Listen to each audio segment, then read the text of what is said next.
बीड जिल्हा नियोजन बैठक ही वादळी झालेली आहे। या बैठकीमध्ये भ्रष्टाचाराचे आरोप करण्यात आले। त्या आरोपींना सविस्तर उत्तर दिल्याचं धनंजय मुंडेंनी म्हटलंय।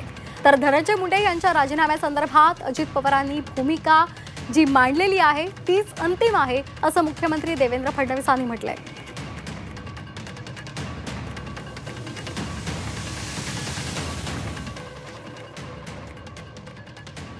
या बाबतीत जी चर्चा झाली त्या चर्चामध्ये जे काय असे आरोप आहेत त्या त्यांनी मांडलं, आम्ही म्हणलं की त्या ठिकाणी जर असं कुठं वाटत असेल तर सबंध 15 वर्षाची या ठिकाणी चौकशी सरकारने करावी।